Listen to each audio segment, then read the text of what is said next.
Assalamu alaikum. So yesterday on another group, I got into a chat with some people with regards to the issue of the language of the Friday khutbah. So I thought I'd just extend a summary of that discussion, or the main points covered there, here. So obviously, classically, there's a difference of opinion with regards to the Friday khutbah, with regards to whether it can be done in Arabic or whether it must be done in Arabic, or whether a non-Arabic khutbah is valid for the Jumu'ah.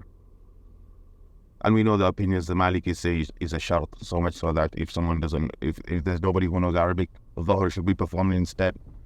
The Shafis and Hanbalis have similar strict views, although they don't go as far as what the Maliki said. And the Hanafis say that the Jumu'ah would be valid with a non-Arabic khutbah, but it would be severely disliked, makruh.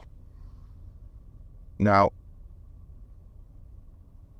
in the past 2 decades, I've observed that Mufti Taqi Usmani's book, The Language of the Friday Khutbah, has been frequently shared around, both physical copies of it, and also digital copies of it online, on social media, on private forums. And in this book, Mufti Taqi strongly supports the notion that it should be done in Arabic, in spite of being a Hanafi. In spite of Hanafis being the relatively most lenient madhab in this regard, Mufti Taqi strongly supports the view that it should be done in Arabic. Now, I don't know the background to this book or when exactly he wrote it. I'm not sure. He was published in early 1990s, I believe, but I'm not sure when exactly he wrote it or when he formulated his views on this, or what the circumstances were in which gave cause to him writing this, or what, if there was a question, what the question was that was put to him that led him to write this book. But he made his view clear that it should be done in Arabic. Okay. Now, if you analyze how people who do non-Arabic khutbahs today across the world, and I gathered some video evidence of this yesterday. I looked at how they do it in China, how they do it in Russia, how they do it in parts of sub-Saharan Africa like Nigeria, how they do it in Malaysia, how they do it in Indonesia. These are just either Muslim majority or significant Muslim minority countries outside of the Arab world. And also in Turkey, I saw the khutbah that was delivered in Hagia Sophia by the khatib there. Basically, any non-Arab, non-subcontinent country, you can say,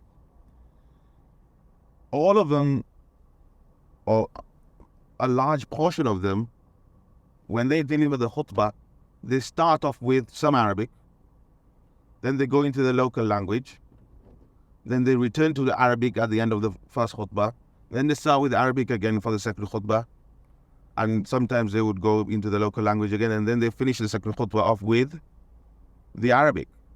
So it's never solely non-Arabic. There's always some Arabic mixed into it. Now, the Hanafi position with this regard, especially Imam Abu Hanifa himself, his position was that even a tahleela, when saying La ilaha illallah once, or a takbir, or a tasbih is sufficient for the khutbah, although it wouldn't be ideal, but that is sufficient for the khutbah. Use it. Abu Yusuf and Muhammad rahimahullah said that it should be lengthy enough that it can be called the khutbah. Even in all these khutbahs that I saw yesterday, there was enough Arabic that would suggest that this was a khutbah going on. So even according to Abu Yusuf and Muhammad's view, the type of khutbahs that are delivered in non-Arabic have sufficient Arabic material that would render it permissible, even according to Abu Yusuf and Muhammad, the Sahiban. Now, this makes the entire discussion, and I've said this before repeatedly, this makes the entire discussion on the language of the Friday khutbah redundant, because the discussion on non-Arabic in the classical text at least assumes that the entirety of the Friday khutbah is in non-Arabic, in which case that difference of opinion would kick into action. Not when there is Arabic and non-Arabic mixed in. When there's Arabic mixed in with non-Arabic. In which case, as I said, it would be valid according to all Imams of the Hanafi madhab, Abu Hanifa, Abu Yusuf, and Imam Muhammad. Now, this makes constantly sharing and banding around Mufti Taqi's book irrelevant, because that book is predicated on the notion that the entirety of the khutbah is delivered in non-Arabic, in which case, what would the difference of opinion be? And what would the Hanafi position be? What would Mufti Taqi's position be as well? In that book, there's only 2 paragraphs. I read it in detail yesterday, and there's only 2 paragraphs that are really relevant. A tiny 2 paragraphs. And those 2 paragraphs, and he mentions explicitly that what if someone does Arabic and non-Arabic in the khutbah? So Mufti Taqi said, it's going to makruh. Why? Because the Arabic is the official khutbah, and the non-Arabic segments of the khutbah would be as if they're non-existent, which means it would be like there's a big gap between the khatib, between the beginning and the end of the first khutbah, in which he starts off with Arabic, then he goes into non-Arabic, then he finishes with Arabic. So that's like a big gap of non-Arabic. It's just like remaining silent within the khutbah, which is against the sunnah. That is the only relevant part to how to the discussion today as to how khutbahs are delivered today. Okay, so that's Mufti Taqi's view. Unfortunately for him, and unfortunately for anybody who constantly shares his book willy-nilly, the fact is that this is Mufti Taqi's view and is contradicted by other, even recent Hanafi sources, not least I'la Sunan. Because in I'la Sunan, he brings a chapter in the book where he talks about pausing the khutbah or breaking away from the khutbah due to haja or darura, due to a need or necessity. And it brings in the narration of the Prophet ﷺ descending from the pulpit during the khutbah to hold on to Hassan and Hussein, and he talks about children being fitna, etc., etc. That's the narration he brings, and there's also other narrations as well, by the way. The narration of him holding Umama, the daughter of Zainab radiallahu anha, or maybe not, because maybe that's to do with the salah. Sorry about that. But there's somebody who came and asked him a question in the khutbah, and he answered him. He also spoke to Ibn Mas'ud. He told him to sit down during the khutbah as he was delivering the khutbah. There are some suggestions that the Prophet ﷺ during the khutbah went to hug the tree or the tree trunk where he used to stand and deliver the khutbah, leaning on it, and then he stopped. The tree started crying. But that particular narration, it seems that that was before he started the khutbah. So when he sat down on the pulpit, when it was first constructed for him. But nonetheless, this is what he says in Al-Sudan. So he goes on to say, and I believe he quoted Aini on this. I'll have to refer back to the source, but he quoted someone on this. He said that it is still makruh to have a gap in the khutbah, but if there is if there's a need, then that's fine. Now the question now becomes: is having an English khutbah or is speaking in English or any non-Arabic language, does that constitute haja or darura? One can dispute this, but one can easily argue for the case that having local language khutbah constitutes a valid reason for breaking away from the Arabic khutbah, from breaking away from the khutbah. So even if you're not going to if you're not going to count those parts of the khutbah that are in non-Arabic to be part of the official khutbah, it still constitutes a haja or darura for the people who are listening to it in the locality, who are listening to it in the local language. So this does, it would seem, fall within the realm of validity. So for this reason, it seems that this phenomenon we see of people constantly sharing Mufti Taqi's book as it is some sort of ultimate final proof against anyone who does otherwise is constantly is really wrong. It's like guilt tripping people into one method of delivering the khutbah, which is only the Arabic khutbah. One can also look at travel across the Muslim world in non-Arab countries, obviously outside the subcontinent, and see that people are giving non-Arabic khutbahs. It's like Ubun al-Balwa. It's widespread now. So we are faced with one of two choices. Either we constantly impose the view that the Arabic khutbah is the only form of valid khutbah, and anyone who goes otherwise, they're going against the Sunnah, etc., etc. Or we can provide people with the fiqh and legal justification for this type of khutbah, and say that, okay, it's a valid form of practice, and there's no need to be so lopsided about it. There's no need to be so heavy-handed about this. This falls within the realm of valid difference of practice with regards to the fardhi khutbah. And there is clear precedent for this within the Hanafi madhab itself, that even though there's something that goes against your own madhab, but people are doing it on a widespread scale, then it would be appropriate for muftis to pass fatwa retrospectively in order to validate the people's practices. And the particular precedent I'm talking about is the one known as Kusala Bukhara, the lazy people of Bukhara.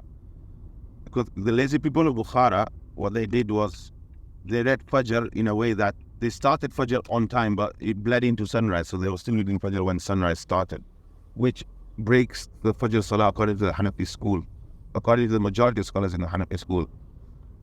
And that is the mu'tamad as well within the Hanafi school, if we're going to go down that route. But still, the major muftis of Bukhara, this was some several hundred years ago, they noticed that if we are going to pass this fatwa according to the Hanafi school, that would simply guilt trip people into thinking they're doing a sin. And they also noticed that probably most people wouldn't repeat the Fajr anyway. So on that basis, they said that we'll pass fatwa according to the other madhahib in order to validate the people's practice. So this is where we are. Wallahu a'lam. Assalamu alaikum wa rahmatullahi wa barakatuh. Hope you're well, inshallah. Just some reflections on this discussion of the khutbah in Arabic for the Jumu'ah prayer. I think before anyone gets into this discussion, they need to conceptualize the macro narratives that are important here. So when we read the Jumu'ah prayer, the Salatul Jumu'ah, it's clear that the prayer is an exceptional prayer. It's clear that it's a political prayer that I would say is connected to a civilizational ethos or a city prayer. For example, they'll talk about the Amir, they'll talk about the Qadi, and they have the right, they have the authority to establish the prayer and decide who leads the prayer. And the Amir obviously here symbolizes power, pure power. And the Qadi symbolizes justice. Power and justice are important in the Hanafi conceptualization of these things. It's very, very important to bear this in mind. The second thing that's important, given what I've said, is that the Friday prayer is an istihsan, is a minimalistic prayer as well. What I mean by that is that the asl here is the Zuhr, and the Friday prayer is the badal. It's a replacement, and because it's a form of istihsan, once you read the text very, very carefully, you realize that Imam Abu Hanifa has a very minimalistic, what I call a minimalistic approach to the prayer. In other words, he doesn't want to add more to the Friday prayer than what has reached us from the Shari. So the good example, I guess, is the one that we are talking about when it comes to the khutbah. They say that Imam Abu Hanifa just holds zikrullah, right? And this is enough because he doesn't want to add more to the khutbah than what has reached us. So you can see this. And this ties in with a broader philosophy of istihsan. So that's important to bear in mind as well. Now, some people have made the argument that the Friday prayer or the khutbah of the Friday prayer is like a replacement to the 2 units of prayer for Zuhr. This is a untenable or difficult position to hold for a number of reasons. And when you read the furu', it becomes especially problematic, actually. Not least because the Friday prayer, for example, is different, and not least because, like I've mentioned, the asal is Zuhr, and the badal is the Jumu'ah Friday prayer. And when you can't conceptually build, according to usul, a weaker form of prayer, which is the badal here, on top of a asal prayer. But also, if you think about a Friday prayer, you have loud recital. Zuhr doesn't have any loud recital. And you can also get into a broader philosophy of how the Hanafis conceptualize the minimum requirements of the prayer, the 1 unit and the 2 unit discussion, which happens early on in the books of Salah itself. But you can also think about other ways where, for example, in the khutbah, the khatib doesn't face the qibla. You'd have to make that condition for the khutbah if you're going to hold this position that it's part of the Zuhr prayer. What if someone misses a khutbah? What happens then? So it's clear because the fuqaha don't talk about these discussions, they don't conceive of it in that way, at least to my reading. They also don't make it a condition that the khatib has to be in a state of purity, tahara, right? And so that would also throw some spanners into their arguments as well. If also one thinks deeply a little bit more, if you read the next chapter, I think it's on Salatul Eidain, you'll find that the fuqaha actually, when they talk about the khutbah they actually say that the khutbah should have within it a form of moral teaching or teaching. يُعَلِّمُ النَّاسِ فِيهَا صَدَقَةَ الْفِطْرِ وَأَحْكَامِهَا. Like people should be taught about sadaqah, people should be taught about its rulings. This is obviously talking about Eid al-Fitr. So, but how can you do this if it's not done in Arab, if it's not done in the language of the people? How are you supposed to teach people if it's not done in the language that they can understand? You'll also find this in the discussions around the second Eid, Eid al-Adhiyah, where they say that, again, there's this idea, يُعَلِّمُ النَّاسِ فِيهَا الْأَضْحِيَةِ, and to teach people the adhiyah, the rules pertaining to all of this. So one cannot teach them if they don't understand the language. So you can find many arguments that will support at least that one can entertain, that one can do some Arabic recitation, subhanallah, alhamdulillah. Minimum requires from Abu Hanifa, or a little bit more from the Sahibain, and then they can talk in the language of the people. This would not be problematic. I just want to add one more thing. When you read the Ibara very, very carefully, and the whole chapters of Jumu'ah, Eidain, it's very clear that in fact one could go further and argue that having we have bayans and lectures before the Jumu'ah prayer, that's actually problematic because of what we've said about the Friday prayer being a civilizational prayer. It has a certain prescriptive norm which is minimalistic, and so adding to it becomes problematic. So having bayans beforehand, because people might argue, well, we'll do the khutbah, but before it we'll have a bayan. Some might even say, at least from a Hanafi perspective, this is problematic. This is like adding to what has not reached us from the Shari, because of principles I've outlined. And this is something that some of my friends who are well read in the tradition have problems with, because they're like, this is like a bid'ah. Some of them would go further and say this is like a form of bid'ah. So the way around it, I think the optimal solution is to conceive of the khutbah with some Arabic, however much someone wants to recite, and then speak to people in the language that they understand. Assalamu alaikum.